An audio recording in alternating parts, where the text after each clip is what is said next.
অৰুণোদয় আঁচনি ফৰ্ম দি আছে।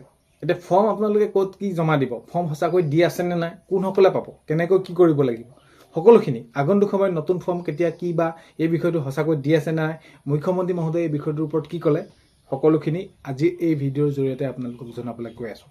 এতিয়া কোনসকলে আগন্তুক সময়ত পাব, কেনেকৈ কোনসমূহ নথিপত্ৰ আপোনালোকক লাগিব, সকলোখিনি কথা জনাম। ভিডিঅ'টো বহুত বেছি দীঘলীয়া নহয়, ভিডিঅ'টো আপোনালোকে শেষলৈকে চাব। তেতিয়া আজি এই ভিডিঅ'টো আপোনালোকে চোৱাৰ পাছত আপোনালোকে এই অৰুণোদয় আঁচনিৰ ওপৰত আৰু কোনো ধৰণৰ ভিডিঅ' চাব নালাগে বুলি মই ভাবিম। কাৰণ আপোনালোকৰ বাবে যিখিনি ভিডিঅ' প্ৰস্তুত কৰোঁ, যিবিলাক ভিডিঅ' ৰূপায়ণ কৰোঁ, সেইটো আপোনালোকে কি হয়, আমাৰ পৰা কিটো আশা কৰে যে এটা প্ৰকৃত এটা সত্য খবৰ আপোনালোকে যাতে পায়।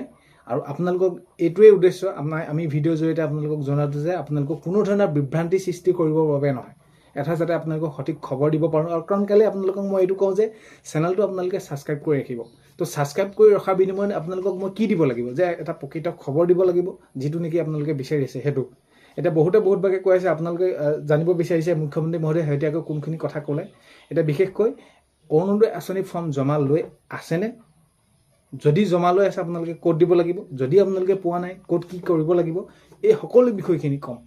তো নতুনকৈ যিসকল আহিছে আপোনালোকক এইখিনিতে আকৌ সেই কোৱাৰ দৰে চেনেলটোলৈ আপোনালোকে চেনেলটো ছাবস্ক্ৰাইব কৰাৰ লগতে কাষতে থকা বেল আইকনটো প্ৰেছ কৰি অল কৰি থ'ব, যাতে নতুন এটা ভিডিঅ' দিয়াৰ লগে লগে আপোনালোকে আগতীয়াকৈ চাবলৈ পায়। যদি ভিডিঅ'টো চাই ভাল পায় লাইক এটা কৰি দিব আৰু শ্বেয়াৰ কৰি দিব বুলি আশা কৰোঁ। প্ৰথমতে মই আপোনালোকক জনাব বিচাৰিছোঁ যে যদি কোনোবাই আপোনালোকক কৈ আছে অৰুণোদয় আঁচনি প্ৰপত্ৰ জমা লৈ আছে বুলি, জমা হৈ আছে বুলি, তেনেহ'লে সেইটো সম্পূৰ্ণ মিছা। সেইটো আপোনালোকক মই ক্লিয়াৰ কৰিলোঁ প্ৰথমতে ভিডিঅ'। তেতিয়া কথাটো হ'ল কি, আপোনালোকে অৰুণোদয় আঁচনি প্ৰপত্ৰ কেতিয়ালৈ পাব। এতিয়া চাওক, মুখ্যমন্ত্ৰী মহোদয়ে কৈছে যে হয় এতিয়াও বহুতো মহিলা আছে, আৰু মহিলা আছে তেওঁলোকক সেইখিনি অৰুণোদয় আঁচনি দিয়া হ'ব। অৰুণোদয় আঁচনি কোনসকল মহিলাই পায়, যিসকল মহিলাৰ ৰেচন কাৰ্ড আছে। তেতিয়া কথাটো হ'ল কি, এতিয়াও এনে বহুতো মহিলা আছে যিসকল মহিলাই তেওঁলোকে ৰেচন কাৰ্ডখন যোগাৰ কৰি ল'ব পৰা নাই। বুজিছেনে কথাটো? ৰেচন কাৰ্ডখন যোগাৰ কৰি ল'ব পৰা নাই, আৰু ৰেচন কাৰ্ডৰ যিটো ৰেচন কাৰ্ড আপোনালোকে এপ্লাই কৰিবৰ বাবে কোনো ধৰণৰ এতিয়ালৈকে নতুন আপডেট অহা নাই যে আপোনালোকে ৰেচন কাৰ্ড এপ্লাই কৰিব পাৰিব। তেতিয়া পোনপ্ৰথমে এইটো ঘোষণা কৰিলে ৰেচন কাৰ্ড যিসকল মহিলাই এতিয়াও পোৱা নাই তেওঁলোকক প্ৰথমতে সেইখিনি দি লোৱা হ'ব, আৰু তাৰপাছত ৰেচন কাৰ্ড থকা যিসকল মহিলা আছে তেওঁলোকক দিয়া হ'ব। বিশেষকৈ যিসকল মহিলা দুখীয়া দৰিদ্ৰ সীমাৰ তলৰ মহিলা, যিসকল বিশেষভাৱে সক্ষম লোক আছে, কোনোবা বিধৱা মহিলা আছে, কোনোবা বিয়া নোহোৱাকৈ আছে, তো তেওঁলোকক এতিয়া ৰেচন কাৰ্ডখন নোহোৱাকৈ যদি আকৌ অৰুণোদয় আঁচনি দিয়ে তেনেহ'লে আকৌ বহুতো মহিলা বাদ পৰি যাব। তো সেইবাবে ৰেচন কাৰ্ড দিব অতি সোনকালে। যিসকল মহিলাই পোৱা নাই ৰেচন কাৰ্ড, যিসকল পৰিয়ালৰ ৰেচন কাৰ্ড দিয়া নাই, সকলোখিনিকে দিয়া হ'ব। আৰু এইটো ঘোষণা কৰিলে যদি আপোনালোকে কিবা কাৰণত থাকি যায় তেনেহ'লে, এতিয়া আপোনালোকৰ ৰেচন কাৰ্ড এনেকুৱা ধৰণৰ আছে, ধৰি লওক আপোনালোকৰ ঘৰখনত কি হয়, শাহুৱেকে পাই থাকে অৰুণোদয়। তো যদি বোৱাৰীগৰাকীয়ে পোৱা নাই, দুখীয়া ঘৰৰ মহিলা, তেনেহ'লে সেই পৰিয়ালটো এতিয়া পাব সেইখন ৰেচন কাৰ্ডতে, যদি আপোনালোকে কিবা কাৰণত ৰেচন কাৰ্ডখন এপ্লাই কৰিব নোৱাৰে। তো এইখিনি আপোনালোকক জনালোঁ। আৰু এতিয়া এই বিষয়টো অৰুণোদয় আঁচনিৰ বিষয়টো অতি সোনকালে কাৰ্যকৰী কৰাৰ কথা কৈ আছে। অতি সোনকালে কাৰ্যকৰী কৰিব, আপোনালোকে সকলোৱে পাব। নথিপত্ৰ নামত আপোনালোকৰ আধাৰ কাৰ্ডখন লাগিব, আপোনালোকৰ বেংক পাছবুকখন লাগিব আৰু ৰেচন কাৰ্ডখন। বাকী আপোনালোকৰ একো নালাগে, ফটো দিব লাগিব আপোনালোকে তাতে, সেয়াই।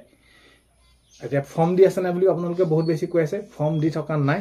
আৰু এতিয়া এইটো আৰু বেছি ভাল খবৰ এইটো কাৰণে হৈ পৰিলে যে যিহেতু আপোনালোকে মুখ্যমন্ত্ৰী মহোদয়ে জনালে যে এতিয়া আপোনালোকৰ সমষ্টি একোটাকৈ অৰুণোদয় অফিচ থাকিব।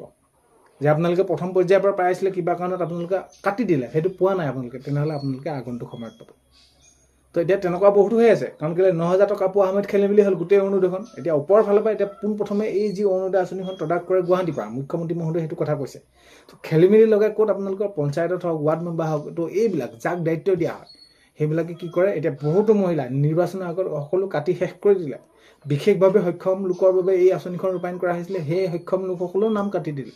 খেলি মেলি যাক তাক যি যেনেদৰে মন যায়, ঘৰৰ মানুহ কোনোবা যদি আছে তেনেদৰে দিলে। আৰু এই বিষয়টোৰ ওপৰত তদন্ত হ'ব বুলি মুখ্যমন্ত্ৰী মহোদয়ে কৈছে। যদি কোনোবাই কাৰোবাৰ ঘৰত এতিয়া চাকৰি কৰি আছে, কোনোবাই ঘৰত চাকৰি কৰি থকা যদি কোনোবাই পাই আছে, তেনেহ'লে সেইসকল মহিলা কি হ'ব, অৰুণোদয় কাটি দিব। আৰু আগন্তুক সময়ত অতি সোনকালে এই বিষয়টো তদাৰক কৰি ক'ত কিমান কেনেদৰে মহিলাই পাব লগা আছে সকলোখিনি নিৰ্ধাৰণ কৰি এই ফৰ্ম অতি সোনকালে দি দিয়াৰ ব্যৱস্থা কৰা হ'ব বুলি মুখ্যমন্ত্ৰী মহোদয়ে জনাইছে। এতিয়া অফিচটো হোৱাৰ কাৰণে আপোনালোকৰ ভাল হ'ব আৰু অৰুণোদয় আঁচনি আপোনালোকে অতি সোনকালে পাব আৰু ক'ত কেনেকৈ জমা দিব লাগে আগন্তুক সময়ত আপোনালোকে এতিয়া সেইখিনি ওলাব। বাকী আপোনালোকে যি ভিডিঅ' চাবলৈ পাই আছোঁ বুলি কৈছে অৰুণোদয় আঁচনি ফৰ্ম জমা লৈ আছে বা আপোনালোকে ইয়াতে পাব সিয়াতে পাব, ইয়াত কোনো ধৰণৰ সেইখিনি তেনেকুৱা হৈ থকা নাই। পঞ্চায়তলৈ সেইখিনি খবৰ অহা নাই। আগন্তুক সময়ত এই অফিচ কাৰ্যালয় অতি সোনকালে মুকলি কৰি দিয়াৰ কথা কৈছে।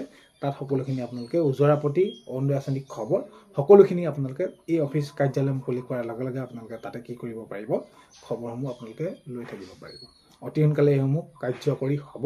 জনালে কাৰ্যকৰী হ'লে নিশ্চয় আপোনালোকক জনাম। ভিডিঅ'টোত এইখিনিয়ে জনালোঁ। শেষলৈকে চোৱাৰ বাবে ধন্যবাদ। আজিলৈ ইমানেই। অন্য এটা ভিডিঅ'টো লগ পোৱাৰ কাৰণে বাই।